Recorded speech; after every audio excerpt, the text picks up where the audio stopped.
Okay, so number 10, the question in your assignment, or it could be a different number if it's assignment 2, but for the part-time group, it is question 10. So rates of change. So we are interested in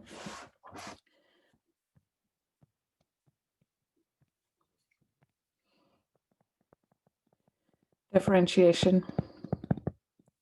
The reason we are interested in that is because it gives you the rate of change of a function. So we could be talking about the rate of change of distance, which is speed, or the rate of change of flow of something, or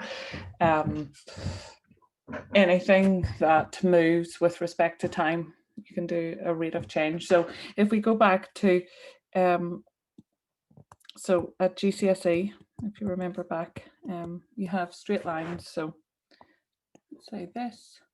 So we'll do 1. Okay, this is not to scale at all. So the y-intercept is 3. At 1, this is 5. At 7. Okay, so the rate of change of a function of a straight line is the gradient. Okay, and if you remember the formula for gradient, there's a couple. So it's rise over run, or change in y over change in x. So for this example, we can draw a little triangle, so it doesn't matter. So the change in y here is 7 minus 3, which is 4, and here it's 2 minus 0, which is 2. Okay, so the rise is 4 over 2, which equals 2. You could also draw a different, so you could draw this triangle. So the rise there is 7, 2, and the run is 1. So the gradient would be 2 over 1, which is 2. So the gradient of a straight line is just found by rise over run, and I'll just say the gradient of a straight line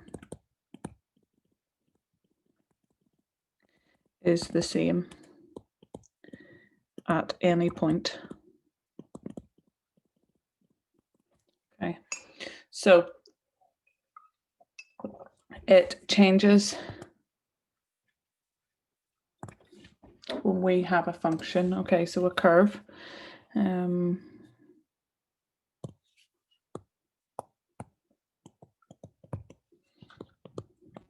Okay, so here's a curve. Say that's okay, so if I wanted to know the gradient at 1, okay, so at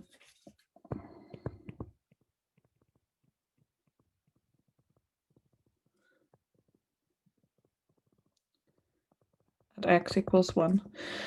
Okay, so I imagine you're riding a bicycle up a hill, and at this point, instead of following the hill on round, if you just keep going, so you draw a straight line at that point.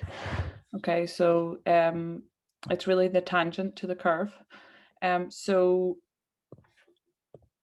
we could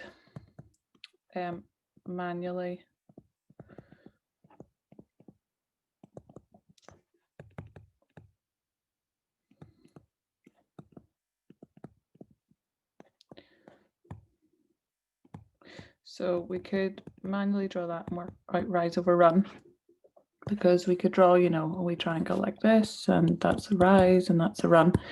Okay, but the problem with this, time consuming, and it's quite inaccurate. Okay, so especially, it depends how good your drawing is, whatever. So it's not ideal. We could do it. So if you wanted to know, say this was 4, the gradient there.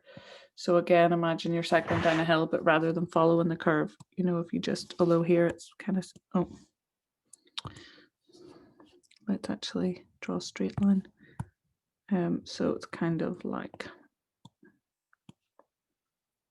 that. So again, it's very inaccurate. Just as a kind of guide,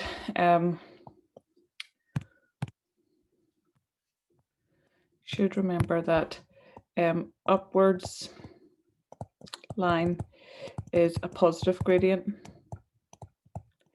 and a downwards line is a negative gradient. So that, you know, if you have a diagram, just check. Okay, so for a curve, for a function, if we want to know the gradients, we want to know the rate of change at any of these points, we could draw a diagram. So that works for any kind of function. You know, so say you have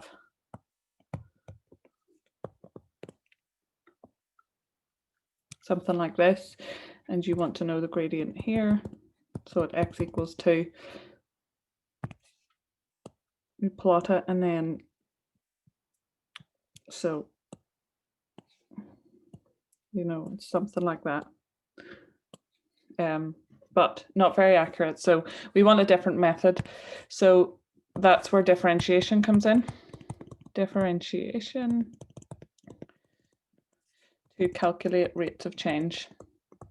The gradient is a rate of change of the steepness to calculate rates of change. So most equations you're given, so you have y equals a function of x. Okay. So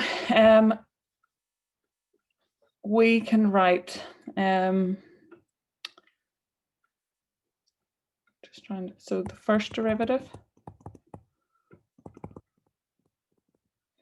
is dy by dx or f dashed x, and the second derivative, which we'll do, I think it's question 13, stationary points, we'll need that. So d2y by dx squared or f double dash x. So I mostly use these notations, but just if you see the other ones.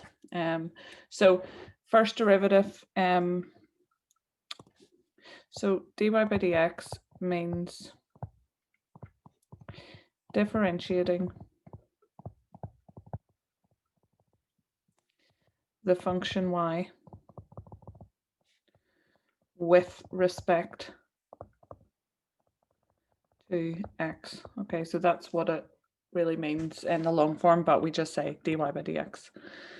Okay, so mostly it will be y and x. So if you have y equals x squared plus 2x plus 3, okay, we'll do this in a little minute. Dy by dx is, so don't worry about these rules for now, 2x plus 2, but you could have any kind of variable. So you could have v equals sine 2t. So you say differentiating v with respect to t. So it's this variable. So here the variable's x. So we're differentiating with respect to that. Here are the variables t, which is normally time, differentiating with respect to that. So, and here, and again, don't worry about these rules. I'm going to do them later, but that's 2 cos 2t. Okay, you could have theta equals e to the minus 4t. Okay, so the derivative, first derivative would be d theta by dt, which would be minus 4e to the minus 4t. Okay, so a lot of times it's dy by dx, but it can be any letter by any letter. So just for that. Okay.